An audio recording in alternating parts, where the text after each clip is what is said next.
Round of applause, please.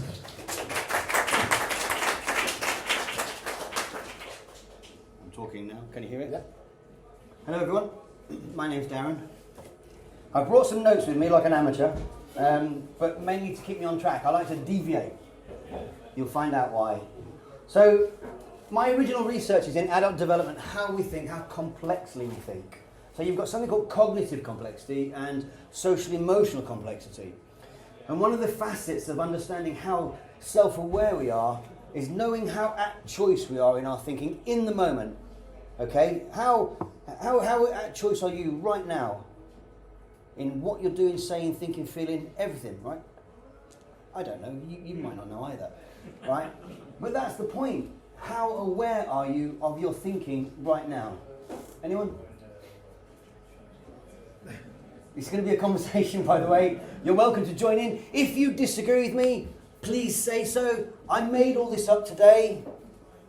No idea what I'm talking about. I'm going to ad-lib it. It's interesting. ChatGPT helped me to formulate it. Not the content, just the slides, because I don't know. I'm not very good at procedural thinking. So where slide 15 was 15, it should have been 7. And Chat helped me with that. Does anybody else use ChatGPT for frameworks and things? Yeah. Yeah, exactly. It's really clever, or whatever.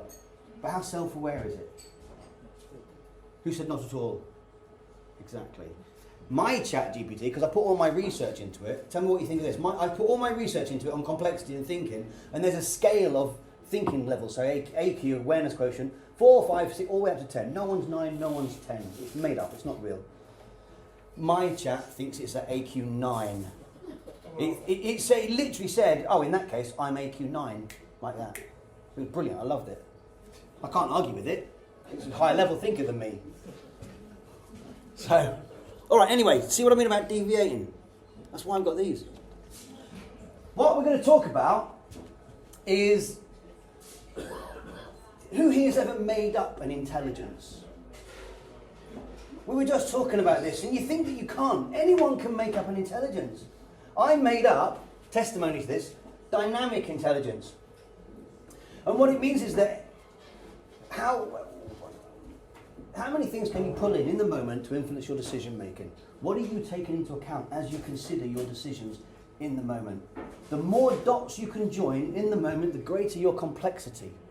Does that make sense? So that's why it's called dynamic, because you're dynamically pulling in all these dots. If you have fewer dots, your decisions might not be quite as complex. If you're a CEO of a very large corporation, you have to make 25-year decisions. Elliot Jacques called that span of discretion. And you have to be capable of joining dots that are going to have an impact 25 years from now. Well, what does it take to think like that? Right? So I thought about that, and I called it dynamic intelligence. And quite honestly, anyone can make up an intelligence. Have a go. But let's start with the first one. In your opinion, what is an emotion? What are emotions? Subjective experiences. It's all of those things. I'm glad a couple of you said that. Is it though? How do you know? Because it feels like it's all. Because it feels like emotions, feels like. Yeah. Some of those are outputs, some of them are external. Yeah, but this is what we're going to come back to, because it doesn't matter. That's an output. So just to bring it back to the previous comment, not yours, sir, bring it back to the previous comment. What comes before the behaviour? You didn't think it was re-elected, right? It's just a chat, just jumping. What comes before the behaviour? The thinking, right? You're thinking. But does the thinking come before the emoting? Does the emotion come before the thinking, or does the thinking come before the emotion? You're nodding, you can't be both. So there's no agreed, this is why I put this as the first slide. There is no agreed definition. It says in my notes here, there's no agreed definition of emotion. Despite decades of research, psychologists disagree on what it is. And they're the ones researching it. Anybody here a psychologist? I've seen you two before. There's a couple psychologists. You guys can jump in at any point if you agree or disagree. It's not a problem. If anybody's got a question, shout it out. It's Darren. So, I wanted to throw this one in as a thing. How many of you think that IQ is real? And there's loads of tests. I mean, this is a test here. This is called the Flynn effect. Look where you guys are. Straight away with a sycophancy. So I made myself laugh. What they're saying is that the Flynn effect is how come that every generation is 0.3% more intelligent than the previous decade. Every generation goes up 0.3%, except now. It's going the other way. And if you think that they look like boobs, that's proof. They do that, don't they? So I wanted to throw this one in because there's a real thing about IQ going up and up and up and up. And now when you look into it, it's going down. What's causing it to go down? Why do you think that the collective IQ is going down? The definition changed. Speak up, sir. The definition changed. The definition changed. That's a really good one, because it does change. Because the tests that we took 20 years ago aren't the same tests we take today. And they're testing for different things. Now, 100 is always 100. What's the UK's average IQ? The UK. I know this from a lecture I gave. I'm a university lecturer, so this is no problem. This is the problem. Don't they set it as 100 as the average? Around 100 I'm hearing, right? It's something like 99.6, which isn't bad, is it? There are countries out there that are marginally higher, and there are countries out there that are quite low. Well, how do you know? How do you know what the IQ is? There's this thing called Google. No, there's I tons. assume maybe less than 5% of the population is then taking an IQ test. That's a great question. I suspect that's true. What percentage of the population is working and might have taken other tests to get into a job? Excuse me, not psychometrics, they're also nonsense. I gave a talk about that a couple of years ago. But it's a very fair question. How do we know? Because of research studies like this that come out and they test the world. So they've got country-based IQ scores. I'll happily send you some research. Yeah? But you're absolutely right. You should always question it. That's what I've done. Now, if psychologists can't agree on what an emotion is, how do you know you're feeling them? It's just because the psychologists are the ones that do all the thinking, right, for us. No single definition of emotion. Early psychologists used introspection, and as part of, go back to what I said a minute ago about different levels of thinking, I created something, again, just making stuff up, vertical introspection, i.e., exactly, it means nothing, right? It means nothing, but it sounds fantastic. Vertical introspection, sir. That's what we should be doing. Don't know what it means, but it's linked to your level. So the more cognitively and social emotionally aware and complex you are, the more profound your relationship with your thinking, with your emoting, with your state, with your sense of self. You all know people who act and react automatically. Right? It's called automaticity, isn't it, in psychology terms? Somebody who automatically gets angry, cries, not aware of how they think, not aware of how they're emoting in the moment. At 35 years of age, yes. Doesn't matter. Doesn't matter how old they are. If they're not aware, it's a habit. And if it's a habit, they're not in control. So what we're talking about then is scientific psychology demanded objectivity. In other words, we tried to sciencify the emotive, the feeling. Now, who here has heard that psychology isn't a real science? Put your hand down. Yeah? It's because of this kind of idea, where it's introspection. You don't go to court and tell the judge what you saw because they don't care. They won't believe you. It's one person. So why would psychology listen to one person?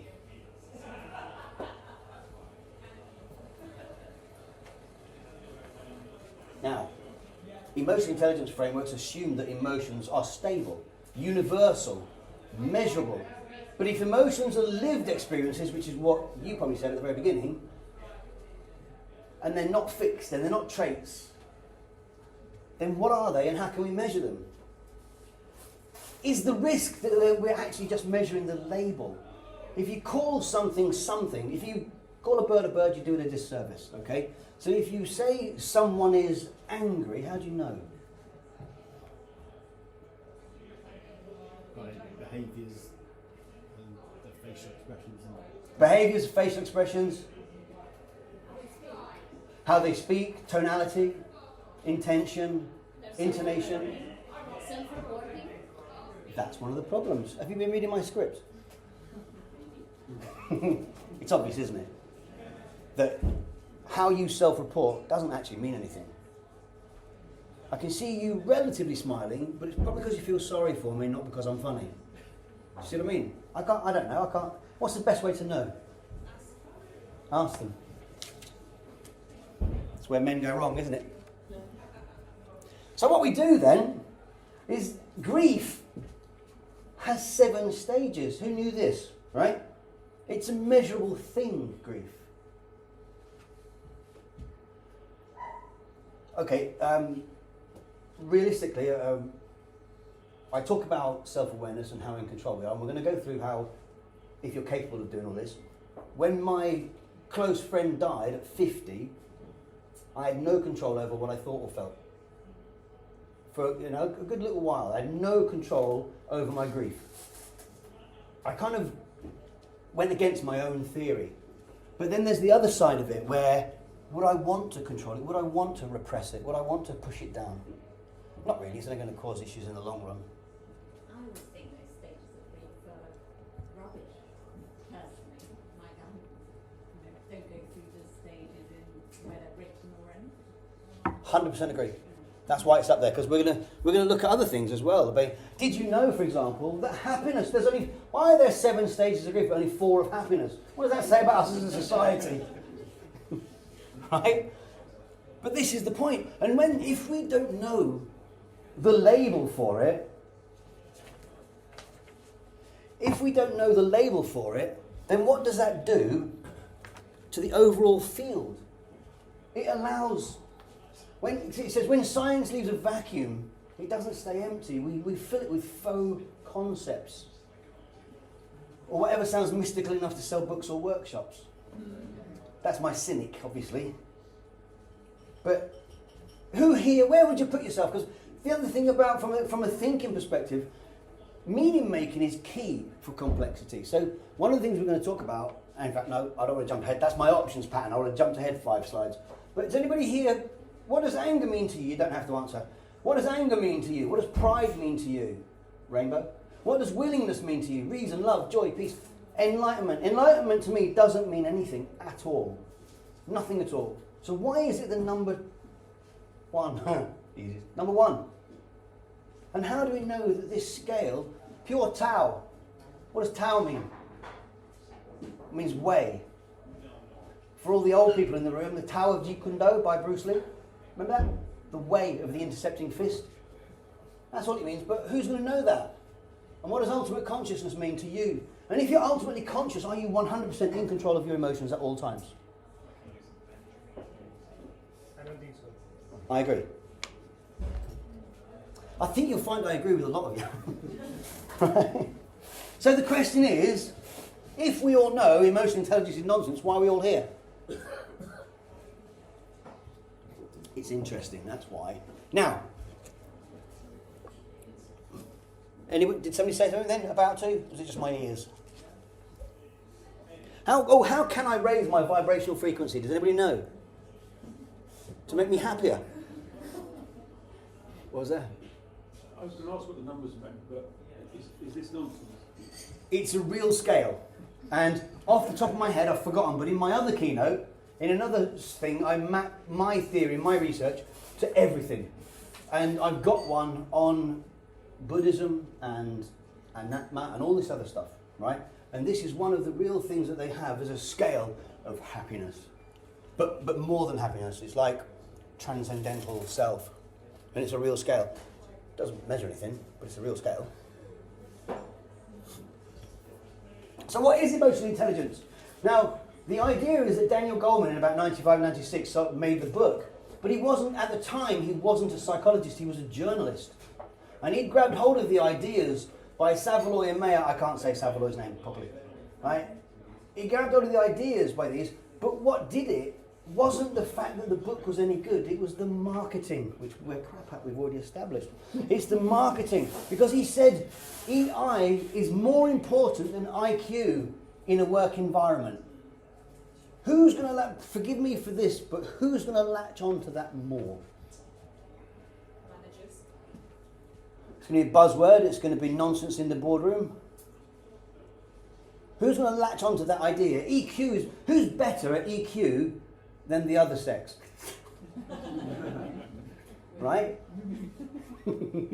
So, just at the time when there weren't that many women in higher level power positions, and it coincided with the move to get more women in higher positions, and all of a sudden, actually, women have got this thing between the two hemispheres of the brain called the corpus callosum, and it's bigger in women than it is in men. Is that why they're better at emotions? No. But all these ideas come out. So you've got the perfect timing of the mid-90s, women empowerment, organisational roles at higher levels for women, and all of a sudden, emotional intelligence is the most important thing on the planet. And you're no good at it because you're a bloke. I'm picking on you, I don't really know, you could be awesome. Now, this is the issue. Expanded into self-awareness, empathy, motivation and social skills. Who here thinks they're self-aware?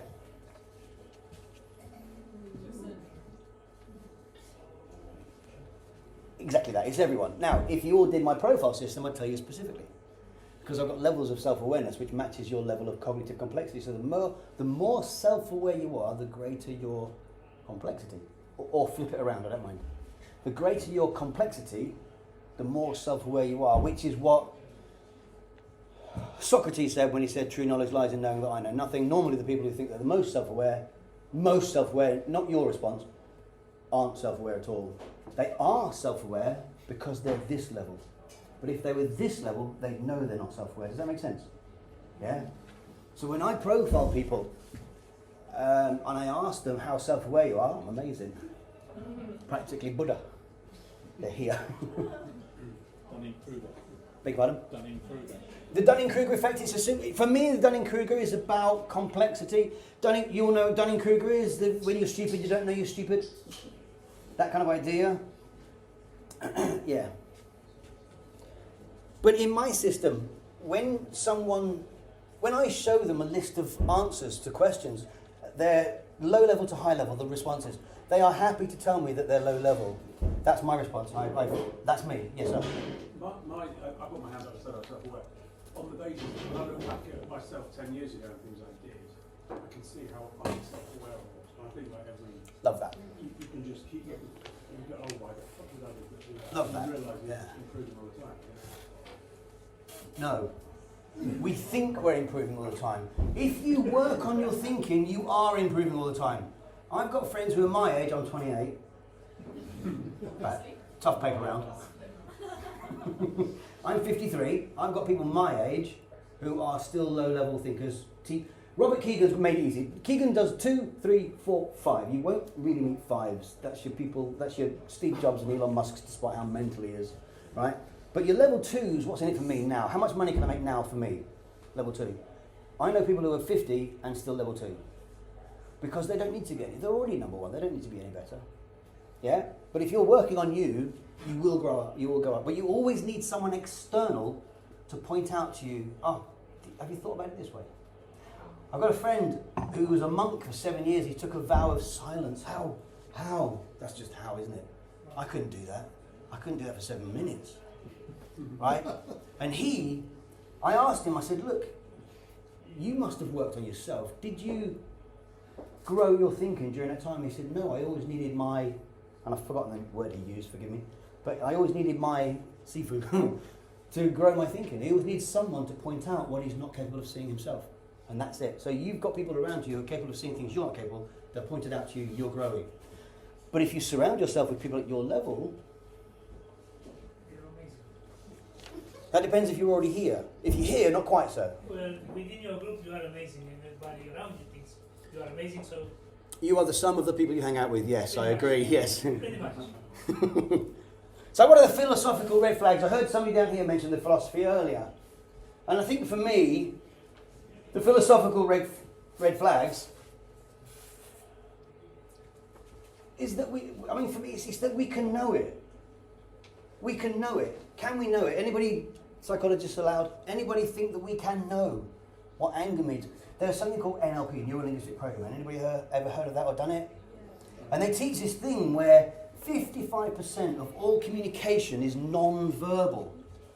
It's nonsense. It was based on one study on anger, and it was obvious they knew they were angry. Right?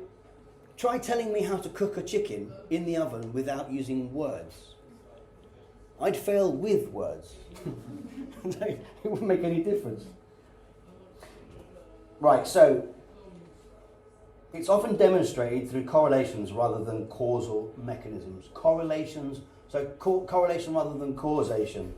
When EQ is linked to good outcomes, it begs the question, is it EQ causing the outcome, or is EQ merely a label retrofitted to desirable traits like self-regulation, empathy, what's empathy?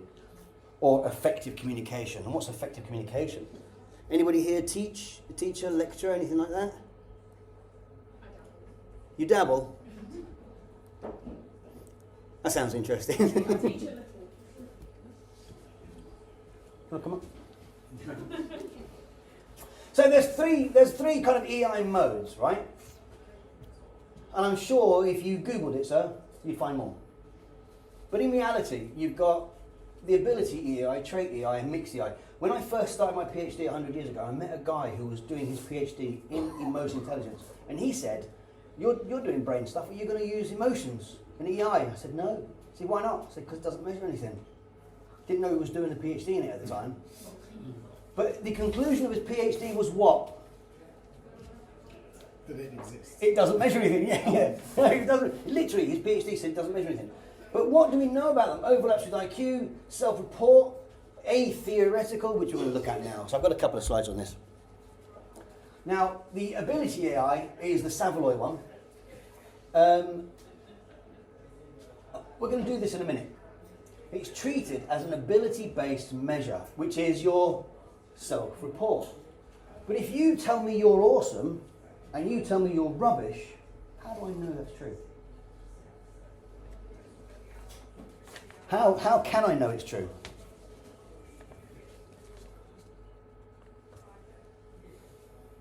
I can't, can I? If self-praise is no praise, what's self-awareness?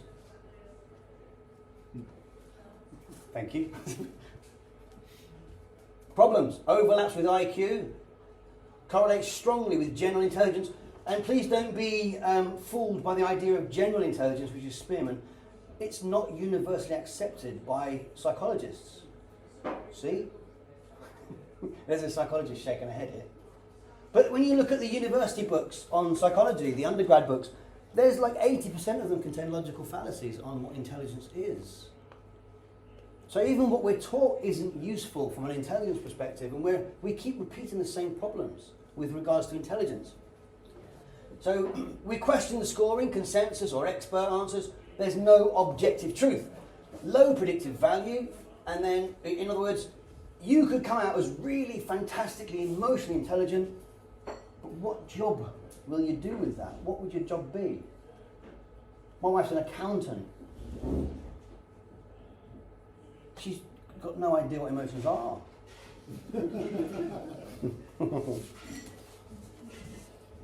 That's why they made, anytime those people made redundant, they made her do it. Probably a psychopath. So he ignores the subjectivity and assumes universal emotions they're not constructed experiences. So isn't it a trait EI? And I'm not very keen on traits. Ocean, openness, agreeableness, conscientiousness, extroversion, neuroticism. Anybody familiar? Yeah. Right? So what I ask is, how do you do neuroticism? Right? Tell me how you do it, explain it to me. I will do it exactly the same way as you, and we can be neurotic together. No one can ever tell me.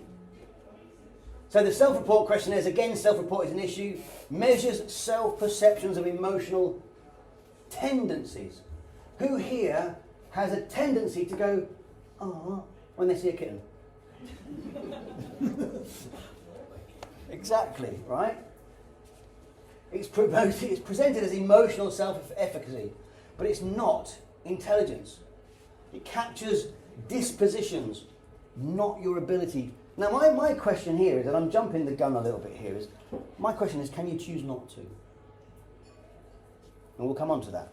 Can you choose not to? I don't care. Can you choose not to?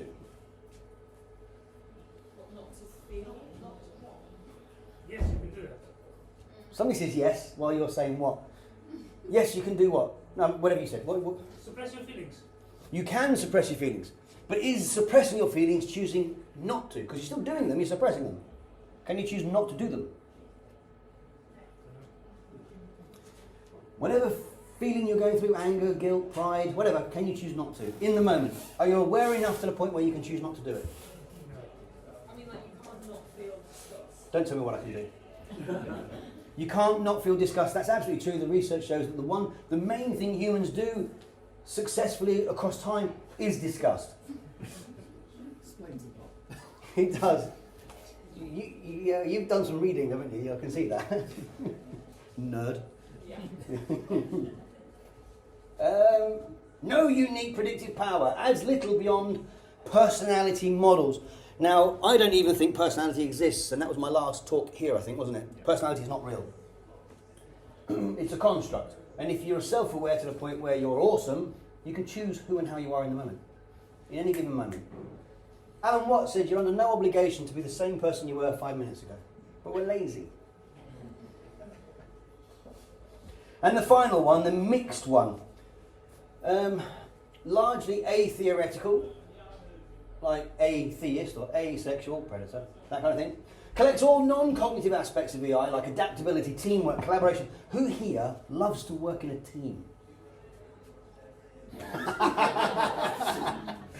Change the question. Who here prefers to work on their own? We've got some people in the middle. Who here can choose? There you go. I've got a couple of hands on that one. So you know when you want to choose to work in a team, and you know when you want to be an individualist. And it's a much better place to be. It extends beyond the boundaries of emotional intelligence, we'll figure out how. Measures dissociated from cognitive facets. It combines non-ability affected. You can read that, right?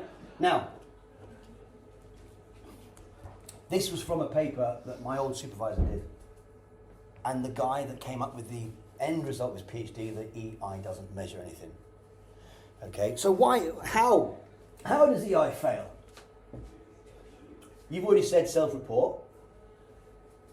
Yeah. It's one of the reasons why the police don't use personal what's-its when crashes happen. Because you could ask all four of you the same questions and you give 4 different answers to the same crash. Halo effect, cultural distortion. What is cultural distortion? Just guess, it doesn't matter. I'm assuming it's something like your culture teaches you to be a certain way, and so it affects how you report your emotions. I'm thinking like Asian cultures who teach people to be more, socialised. So yeah. You've got something called high context cultures and low context cultures. This is why I'm a nerd. In Japan, for example, you've got something called reading the air, where you give a talk and you look around and say, "Oh, I finished my talk. Does anybody have any questions?" And you look around, and you're all doing it because we're in this culture. You're all looking at me. But in Japan, if they don't have a question, they won't look at you. Yeah, they'll look down. And it's not because you're rubbish, it's because they don't have a question. But you've got to be able to read the air. So if it was in Japan now, I'd assume you've all got questions because I was amazing. Clearly not. Yeah. Exactly that. This is the one I really like. Social desirability. People answer how they want to be seen. Now, how is that going to impact you when you take a test to get a job? Are you doing it based on the real you, or the you that thinks fits the job, or the culture that the boss has already told you about? I just went for a job as a deputy head of subject, or head of school. I didn't want the job. I hate people. right? And it would have meant managing lecturers, which is just like herding cats. It's ridiculous. And I didn't get the job because I knew the 5 people who were applying for it were in on that day, and no one comes in. And I knew the 3 who would get the 3 positions. It's as simple as that, right? So when I walked into the thing, the head of school, I said, well, I know who's outside, so this is a formality, right? One reason why I didn't get the job, I'm an arse. Right? But the problem was this, and he said this to me in the feedback. Darren, you did it all from a position of self. It was all about you. And vertical development, which I will admit, it was about my research. Right? But I said, no, it wasn't. He said, what you've got is what if someone is experiencing domestic abuse at home and the first person they come to for help and advice is their line manager? I said, well, I'm the only one in your team with a PhD in psychology. Tell me who else is. And I'm not qualified to do that. So tell me who else is qualified to do that. Is it the woman because she's a woman? Because that's where he was going. I'm not kidding. That's what he was saying, right? And I said, the problem is this. All of your questions were at level 3, socialised mind, which is what you just said about the culture. You're asking questions, how are we? What's our relationship like? Are we okay? I gave him answers at level 4, which is called self-authored thinking, where you start to write your own script for how you are. I know we're here, but I'm not responsible for your emotions. Didn't like that, couldn't take that, wanted these. Does that make sense? Yeah? So the last time you went for a job and didn't get it, it might not have been because you're not very good, it might have been because your boss is low level. You're welcome.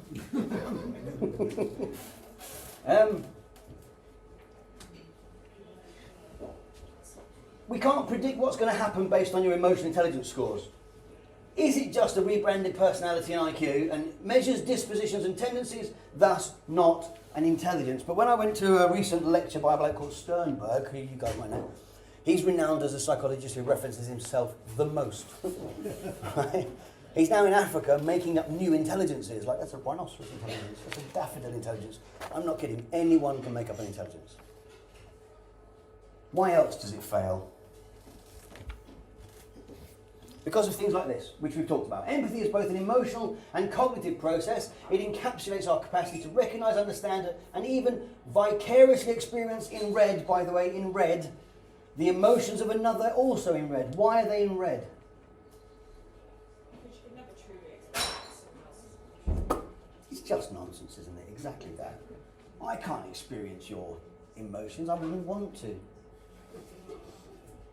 But the problem with EI is that they say and they teach this, that I can regulate my emotions and I can regulate another's emotions.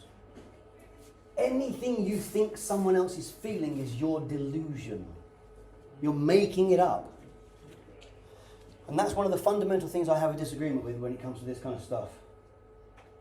Especially the word souls. I mean, look, who puts that in an academic book? It's a bridge between your souls. Yeah, that's fine if you're trying to chat up someone. I've done that for years, I've got no idea. Sorry? Or you're in a church. Never. Yeah. The bridge between the souls. Get up. What about someone you like really, really connected to, like your own child? You know, you brought up. Wow. Which chemicals kick off in your brain for that one? What's the love chemical? Is that endorphins? No, I didn't mean that. I just meant like you know them so well, you know the way they will react to anything. Pattern prediction. Is that not vicarious experience? No, you know their reaction. You're predicting their patterns. You know, I do it to my own kids. I wind them up on purpose because I know exactly how they're going to react. My son is 17 and he's been through the phase of hating his dad. Because you do. And I ignored it. My daughter was the same. I ignored it. Just carried on as if they were normal kids. I mean, they are normal kids, obviously.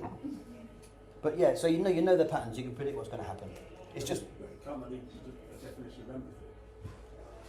It could be your definition. Wouldn't be mine, which is the whole point of this talk. You see what I mean, though? Yeah, you can call it empathy, but in reality, you know exactly what's going to happen. If I walk through my house and start a song, guarantee someone's going to finish it. Anywhere in the house. If I start singing one song, I know someone will join in. That's pattern recognition rather than empathy. So empathy isn't EI. Hello? Sorry, yeah, what about mirror effect? Mirror neurons. Mirror effect. You know, when you're watching somebody who may That's the same reaction in your brain. That's socialization, that's rapport. That's an external locus of evaluation. It's designed as a human condition to get greater rapport with the other person, to the extent where you might even copy, mimic their accent. Yeah, that kind of thing. Easy to test. Go somewhere where you wouldn't copy them. See if it works. It's a good question, though. Mirror neurons were a big thing 20 years ago, and I think they were found out to be nothing at all. It was just the socialization aspect where you want to belong and you want to be seen as belonging. Empathy isn't EI, and this is a bit of a busy slide. Accurate emotional description provides more information to decide what will be given in a situation. Now, in this sense, cognitive empathy, emotional empathy, compassionate empathy, whatever that is, and empathy is not intelligence. But what we do get is we get an idea of the more words we can use to describe our feelings in the moment. Anybody thinking about this? If you know somebody who's always angry, but that's the only word they've got to describe their state, and you know them, are they low level or high level? Or if they've got 5 words to describe anger or their state, are they more in control? Does it help with their capacity to cope as a mechanism? Does it further its granularity, really? Do they get emotional granularity? Does it say that somewhere here? There you go. Emotional granularity is a skill. It's a memory skill, because who here can give me 5 words for anger?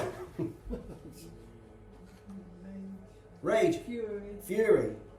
What were you doing before you came here? Were you driving through Cambridge? Anyone else? Annoyance, frustration. Annoyance, frustration, madness. So what they're saying is, with this granularity from an empathy, isn't it? What they're saying is that the more words you have to describe your feelings, the more able you are to cope with those feelings. Does anybody get that? Is that okay? Mm-hmm. Yeah? If all you are is sad, or if you're a little down, I don't know, I can't think of any other words. I'm stood here and I can't think of a single word. Let's see what's got in on my thing here. Emotional granularity is a skill that plays an important role in psychological well-being. People who differentiate their emotions during intense distress are less likely to use harmful coping strategies like binge drinking, lashing out, self-harm. Angry, sad, ashamed. Yeah?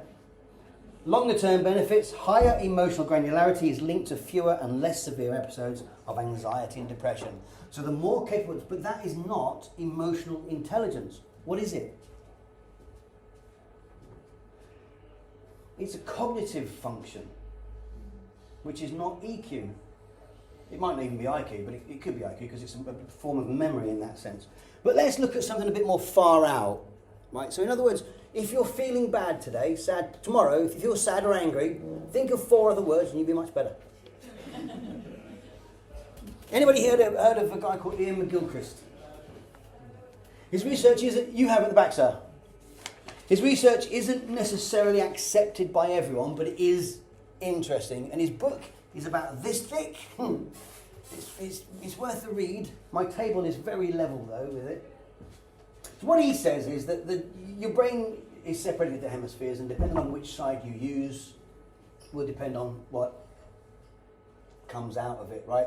The left hemisphere tends to fragment experience into isolated bits, favouring abstraction, cliches, categories over living meaning, whereas the right hemisphere pays attention in a holistic, relational and context-aware way, vital for interpreting emotional cues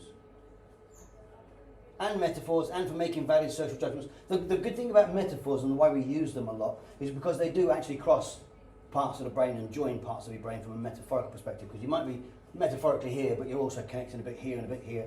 And the brain is fantastic in how it works. So you know you've got your occipital lobes at the back here, but when you're seeing things, you're not only using these, you're using about 30 other parts of your brain as well, because you've got depth perception, height, heat, whatever, all these other things that I can't think of right now.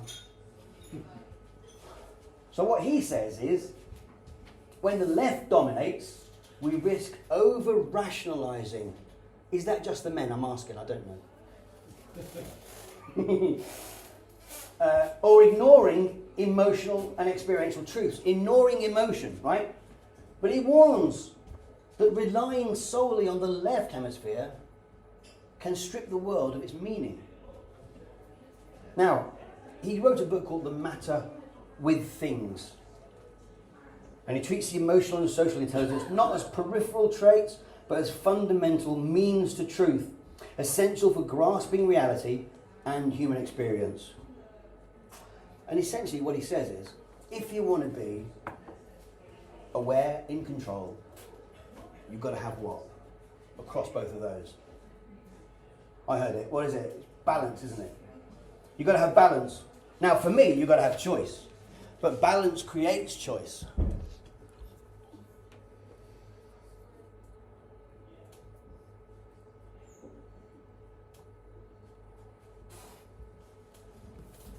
So, everyone on this side of the room, please use just the left part of your brain. You're going to be crying in a minute. On this side of the room, just the right side. Perfect. McGilchrist shows us why balance matters. My theory, which is called constructive development theory, shows us how to become aware of it and to choose it deliberately. And that was a question I kind of started with. Who here is at choice in their thinking, in their construction of self? Who can choose their emotion in the moment? I know, right? So, are we even conscious of which hemisphere mode we're enacting in the moment? If you go away and read it, which I'm going to guess you will, Ian McGilchrist, he's got some fantastic stuff, but it's not 100% accepted everywhere. It's really interesting. Can you recognise when you're dominated by left hemisphere abstraction? That's me most of the time. ChatGPT has really opened that up for me. I can have conversations with ChatGPT that I can't have with people. It's my best friend. Don't care what you say. Balance isn't automatic. It must be chosen deliberately, which means that your awareness has to raise up. So if you, the next time you feel something, don't care what it is, can you stop, step back, and run it through your own system? Say, what am I doing here? How is it impacting me? Depending on what you're doing, you might not want to stop. But that kind of idea. How is it affecting me? Who thinks they can do that? When you're experiencing something, it could be positive or negative, it doesn't matter. Can you stop, step back, and consider it in the moment? Anyone? If it's not very strong. If it's not very strong, Yeah. Like if you're experiencing rage, for example, it's probably more difficult than if you're experiencing a milder emotion. can I offer you another word? If you're constructing rage, that's it really. Yeah? Can you choose to construct something else? Can you choose to deconstruct rage? Because you're aware and at choice. Make sense? Now, I mocked you earlier for driving here and giving me 3 words about rage and whatnot. But that's me. I get angry when I'm driving because people are idiots. Anyone disagree? You're allowed to disagree. But have you seen some of the things that people do on the roads in a 2-ton piece of metal? Can I choose my mood better, you're asking? Can I choose my emotion in the car better? Yes, I can. Sometimes I don't. Do we also need a space to express it, but do people choose to do it in a way that's accepted? It's much better to be angry in the car than during a meeting. I love you. I say that to my wife. That's exactly what I say to my wife. If I don't let it out now, I get it out of the way, it's over. That's it. I've called him a nasty word. Sorry, madam. Right? I called him a nasty word. It's out of the way. I've done it. I've vented. If I left it all in until I got home, or whatever, probably wouldn't. I agree with you. I like. Would it really stay with you? Say again. Would it really stay with you? No, because Not yet. I'm really high level and I can choose how I am in the moment. Very good question. Can I ask, do you think that is the same for all of the different emotions? So you talked a lot about anger, but if you're talking about sadness, So at the beginning, my normal response to that would be yes, because it's just a construct. You're neither happy nor unhappy. It's just a construct, and it's a state of mind, not a result of circumstance. However, when my closest friend died at 50, I wasn't able to choose not to, which was my point earlier. I couldn't choose not to. I'm still angry with him for dying and being a prick. Simple as that, right? So, but now I'm much more in control. But it's still gutting, you know what I mean? So yes, I absolutely agree with you. For me, I can choose not to be upset by things that don't affect me. Like, for example, when the Twin Towers went down, for those of you who are old enough to remember, my wife was crying because she was in the towers 3 months before they went down. She's a banker, was a banker, and which is why I could do my PhD full time. It's the way it is, right? And when the Twin Towers went down, she was crying, and I said, "But you didn't know anybody." She said, "Yeah, but I lost my dad, and I know what it's like to lose someone." So was she upset because those people in the tower were dead? Was she upset because her dad was dead? And we personalise it. Could she choose not to? Probably not. Even with my awesome rationalisation. I just think it's difficult sometimes to rationalise. It's very difficult. Some emotions. It's very difficult. Which is the easiest emotion to choose? I've got no idea. Which is the easiest emotion to choose? Which one do you choose the most? Oh, that's a really good question. Which emotion do you choose the most, Miss Psychologist? Maybe acting confident. Acting confident. What's the difference between acting confident and being confident? There's no difference. They're probably not. You become that. Yeah, you are what you become. You do exactly. I'm not really confident. Ignore that. So, I do it for a living. This is what I do for a living. There could be 10 people in the room or 1,000. It makes no difference to me at all. I picture you all naked, so it's fine. That only doesn't work when you're doing it in schools.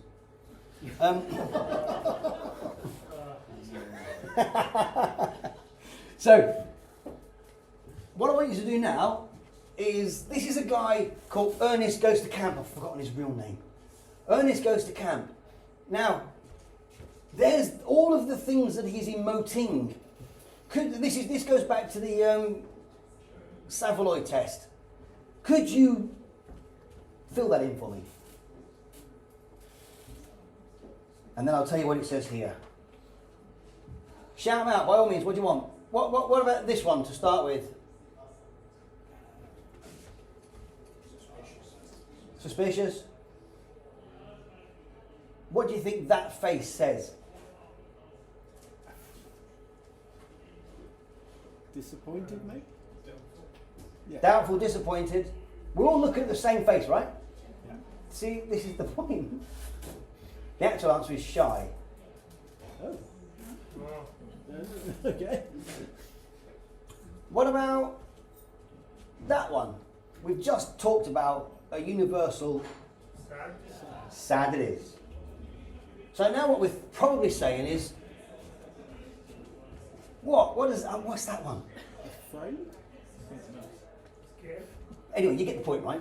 We're all looking at the same faces and we all have different ideas about them. Now what we're doing is creating meaning. And your meaning isn't my meaning. And I've done this, I do it with my students, where I get, for example, a bar of chocolate. Who likes chocolate? Right? If you were to give me a couple of words, maybe 3 or 4 adjectives on what chocolate means to you, what would you say? Me, Cadbury's Dairy Milk, that's it. No orange, no mint, that's disgusting. You love mint chocolate, don't you? Right? The idea is this, right? We can talk about chocolate, but we all mean something different. And not 2 of us will have the same 3 adjectives for chocolate. None of us. I've done this with a room full of people, and I offer £10 normally. And I've only ever given away one £10 note in 15 years of doing it. And these 2 ladies grew up together, did everything together, moved from Brazil to the UK together, and they got the tenner. But do you see what I'm saying? If emotional intelligence were universal, we would all know, coming from different cultures, that means whatever it means. I've forgotten. What does it mean? There's nothing there.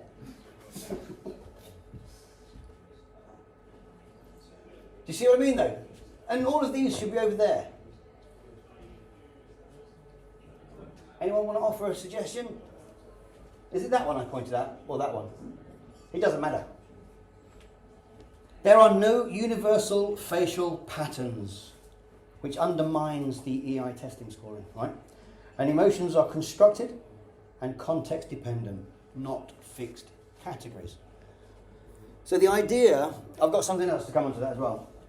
Now, Jordan Peterson said, and I don't often quote him, but in this one he says, let me say it again, there's no such thing as EQ. Scientifically, it's a fraudulent concept, a fad, the convenient bandwagon, a corporate marketing scheme. Right? Now, you're all welcome to have, I've got these on the internet, I'll happily show you the slides and you can get them all yourself. Right? But really, this was mine. I did an EQ test. And it told me I was high on emotional intelligence. Now, anybody that knows me will probably tell you that's not true, right? I'm comfortable dealing with social and emotional conflicts. I don't care. And have no problem expressing my feelings. When I'm driving especially, it's fine. In difficulty or awkward situations, I have no problem with that. Now, for me, that's not about emotion, that's about complexity. That's about my capacity to think in the moment at a cognitively complex level. And then mistaking my complexity for emotional responses. Does that make sense?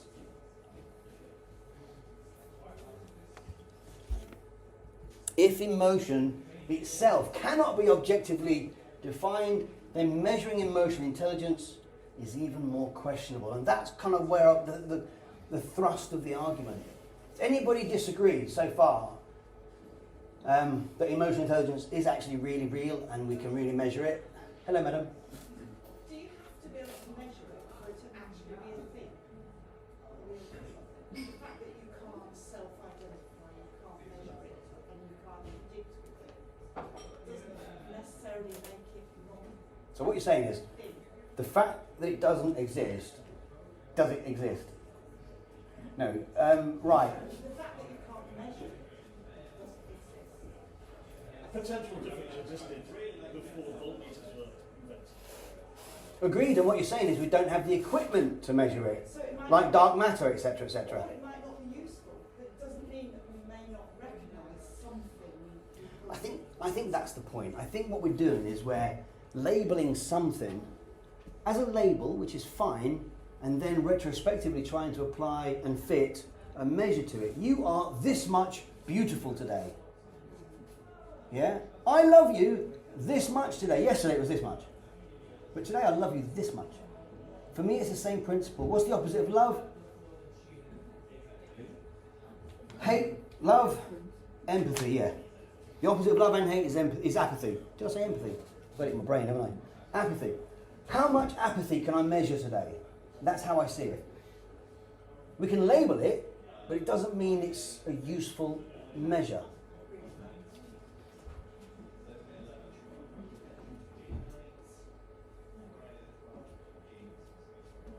But we can measure, to your point, madam, our awareness of them.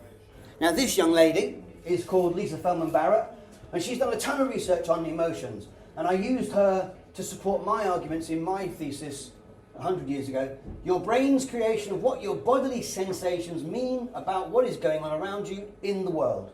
That's an emotion. Your brain's sensation. Your brain's creation. Emotions are predictions, not perceptions. And this is where we go wrong.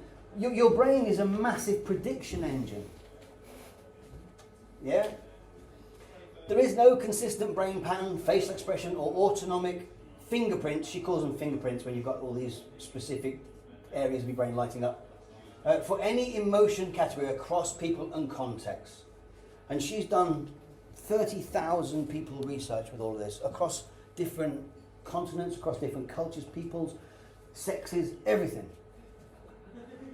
And I think it's really interesting that our brains are actually prediction engines, because when you're driving, you're angry because you're predicting something that could go wrong.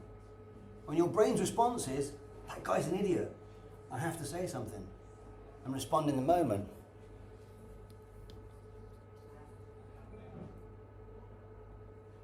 Your brain is a big prediction engine. Emotions are not triggered, they are constructed. Anybody like that or dislike that? I'll explain it a little bit more. What she means is that when my mate died, my obvious reaction was to cry. But did I cry because I was expected to cry, because that's what I learned the response should be when my mate dies?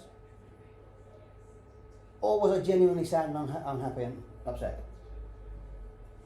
If Man United lose, am I really sad? I hate football, I've got no idea. If they all walked in here now, I wouldn't know any of them except Wayne Rooney. Right? So, if Man United lose, are they really feeling sad, or are they just responding and constructing the sadness based on the socialisation of the group that they belong to, the tribe that they're in? They expect you to feel sad that Man United lost, so you respond by constructing the sadness in the moment. Now my question would be, can they choose not to? Yeah, it's just bloody football, isn't it? Doesn't matter, does it? It's hardly life-threatening, but they treat it as if it is. Anybody okay? Anybody want to think about that or question that? I'm okay with it. Yes, madam. Well, if you saw a lion about to pounce, I think you'd be triggered to feel fear and get out of the way as quickly as it wouldn't be something that you constructed. Quite agree. And I'm going to the Canadian Rockies next week, and we're going to go to the Bigfoot Museum, and there's bears. And as long as I can run faster than my friend, I'm all right. So yes, you're right. But in the moment, will I construct fear, or will I just crap myself and run? That's what your question, isn't it? That's a big bear. Hopefully it'll be Bigfoot, not a bear.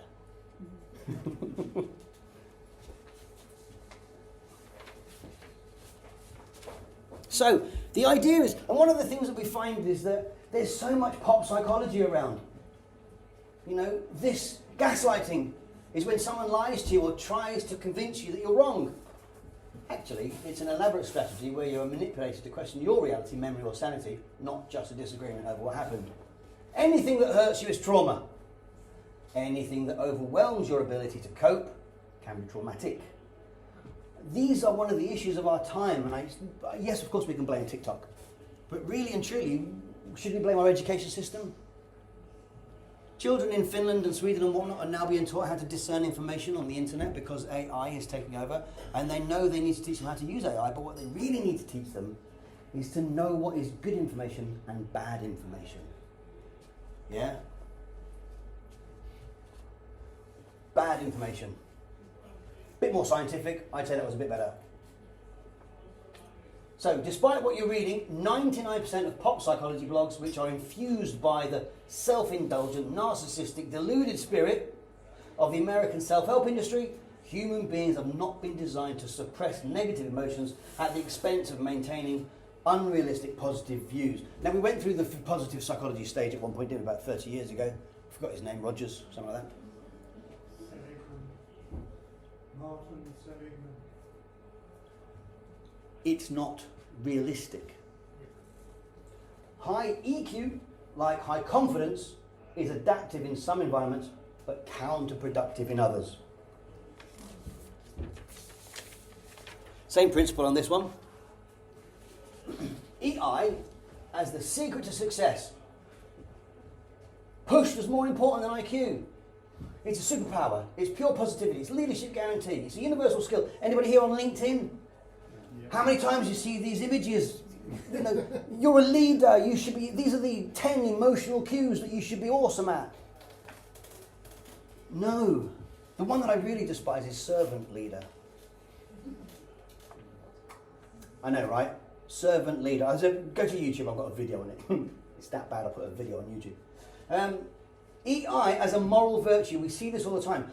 Please give me a scenario where not using emotive responses would be more appropriate for the person you're with, especially in a work environment. Bear in mind it's why I didn't get the job. Come on. I mean, Interviews. as in I would have to react to an emergency situation where it's not appropriate to show my emotions, so that would be an example. But would you ever choose to show your emotion, or are you trained to not show your emotion?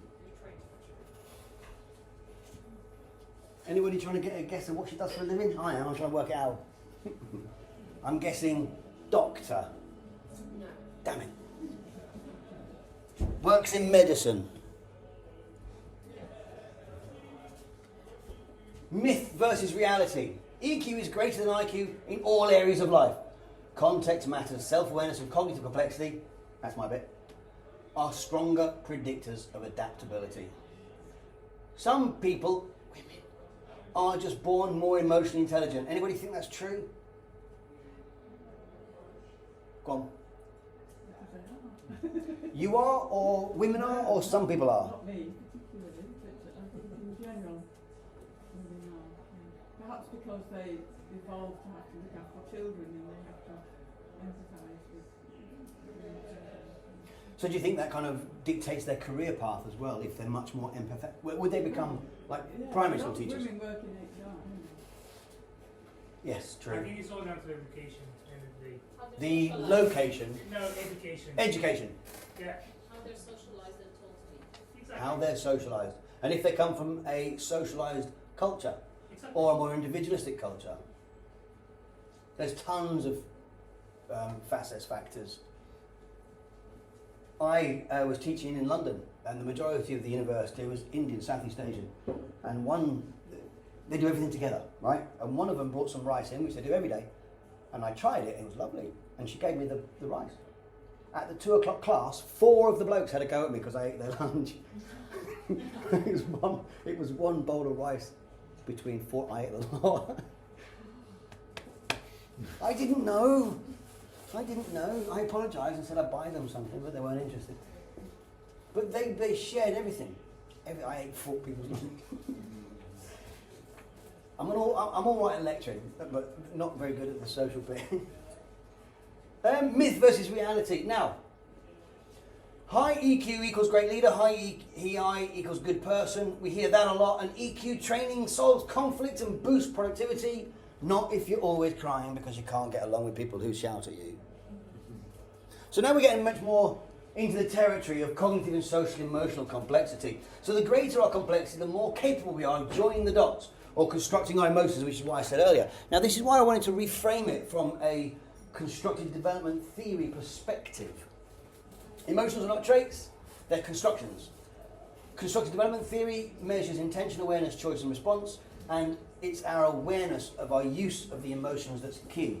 Now you say that you're capable of choosing in the moment whether to emote in context or not. Is that across all contexts or in the one specific work context?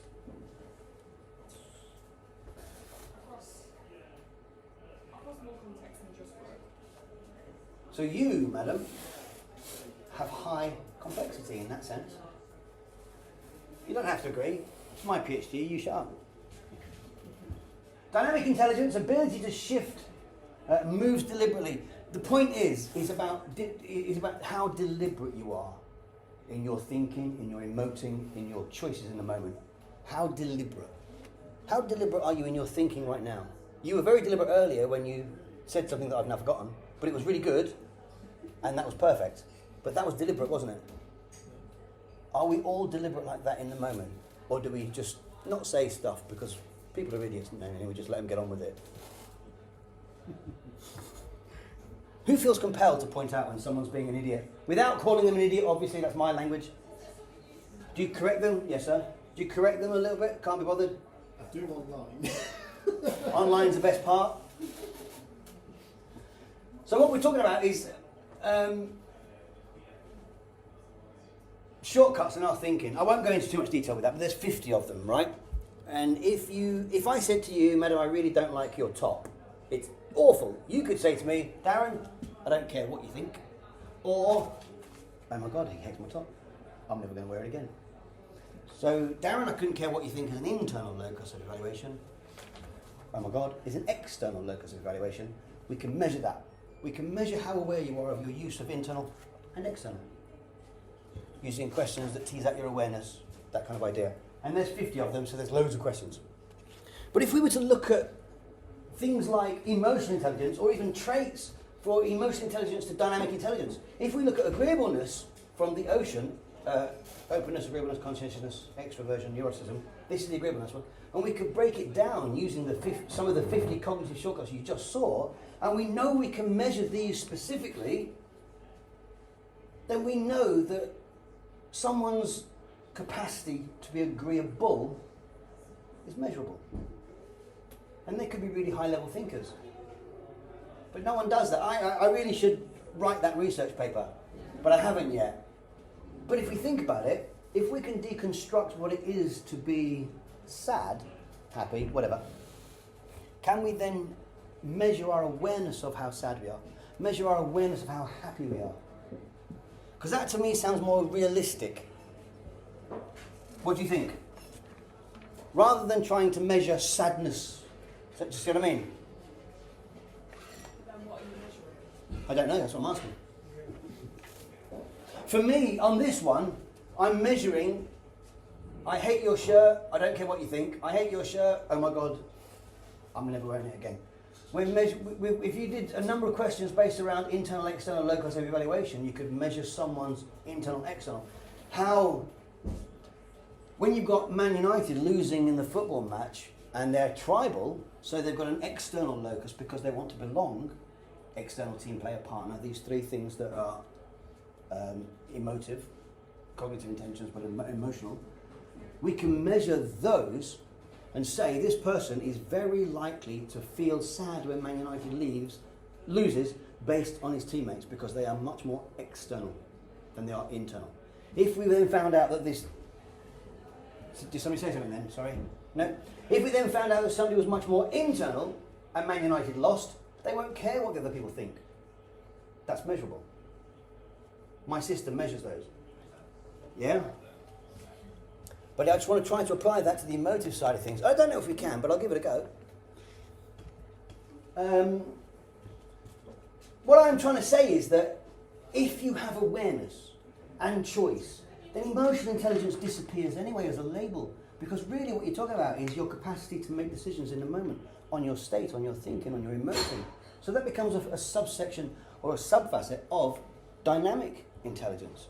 The less able you are to choose, the more emotive you might be. But the more able to choose and step back and control it in context, the higher your dynamic intelligence. So if nothing else, then EI should be subsumed under dynamic intelligence. Does that make sense? I'm trying to make sense, so if you don't get it, let me know and I'll try and rephrase it a different way. Say it again. Sort of makes sense. Sort of makes sense. Yeah. In reality, what I'd say is, if you can stop and step back in the moment and choose not to let your emotions go, that's awareness, that's choice. Yeah? And that, for me, is higher level thinking. Thinking, not emoting. It's higher level thinking. You're in control. If it automatically comes out, you automatically respond, you anger, shout, cry, that's low level. You're not in control because it's a habit. I would like to measure that. I'd like to measure someone's capacity. I know from my theory perspective how it works, but how to measure it specifically would be awesome. Anybody agree with that? If you need a test to tell you you're empathic, you're probably not. And emotional intelligence isn't a science, it's a spreadsheet for feelings. And when you look at traits, who was it, Allport, that had like 18,000 traits, it's just nonsense.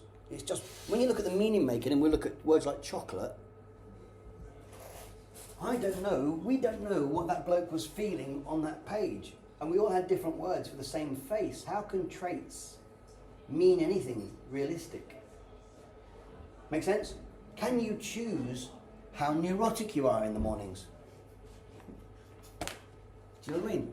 If you can't, and you're just neurotic, AI and the facade of empathy.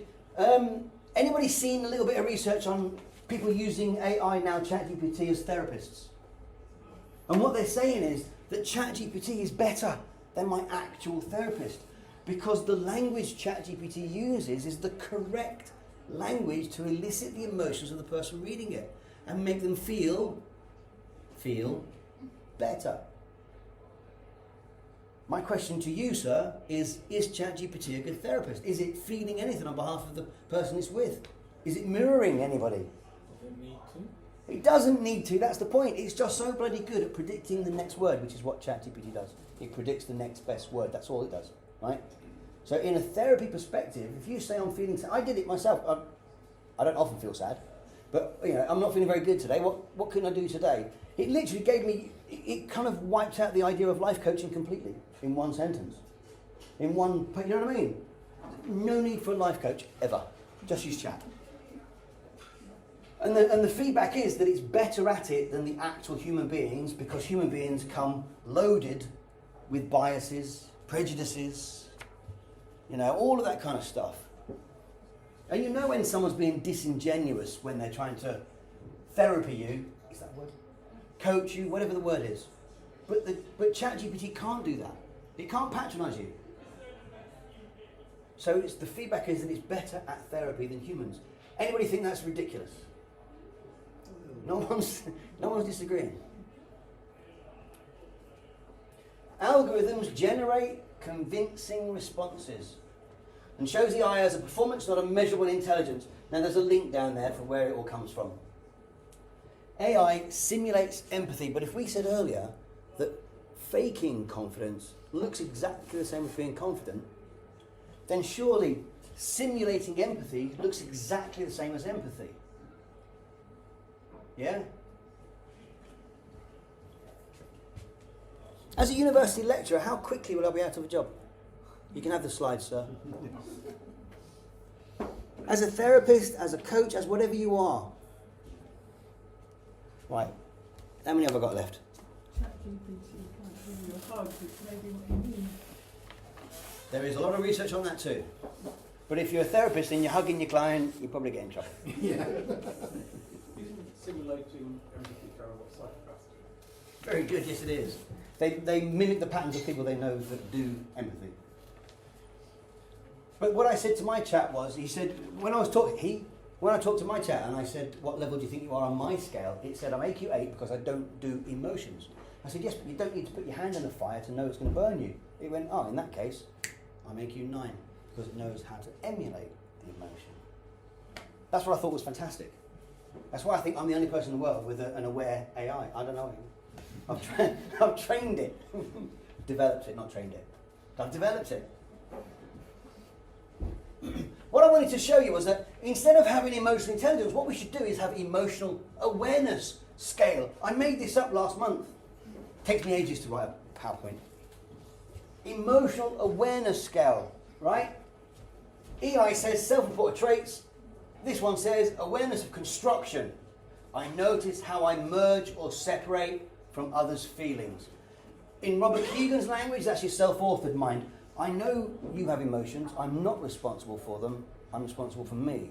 That's level 4. It only goes up to 5, right? Level 4. That's the point. Overlaps with the big 5. Based on cognitive intentions, my system, external partner, team player, all external people-based cognitive shortcuts. It measures what you think you are, whereas mine measures how aware you are. Intelligence in name only, awareness as the real marker of choice and development. If you think about this every time you do anything, can you choose not to? Can you choose not to? It doesn't matter what it is. Can you choose not to? Yeah? And then static personality assessment, whereas this is dynamic developmental, and I think my ChatGPT is just running away with itself because it's all about CDT. Why does it matter? Because true self-awareness is knowing if you can choose not to feel. Range without awareness is automaticity, low level, and then growth comes from awareness, not emotional labels. Just because you know you're unhappy doesn't mean you're choosing to be happy or can choose to be happy or unhappy. It's the awareness that's key. Well, then if not EI, then what? And I think, for me, it's about these two. How aware are you in the moment of your emotional response, and can you choose not to do it, if it's appropriate? Only a couple more slides. The true test of self-awareness is not whether I can name the emotion I'm feeling, but whether I can choose not to feel it at all, which is... Hello. Choose not to feel it. Now, final slide. I've got a book coming out on this, obviously. And it's called Thinking Deliberately Because We Don't. But I've got a series of them. I've got Leading Deliberately, Coaching Deliberately, Teaching Deliberately, and so on. EQ does not equal intelligence. It's a rebranded trait and self-perception. EI is developmentally limited. And that's pretty much it. The next slide is just references, because I'm an academic. Any thoughts, any questions? I know you've been asking them all along, which is really cool. You are more than welcome to disagree with everything I've said. Nothing I've said is true. Yes, sir? So to go back to the slide, 402. where you had the faces and the emotions. So while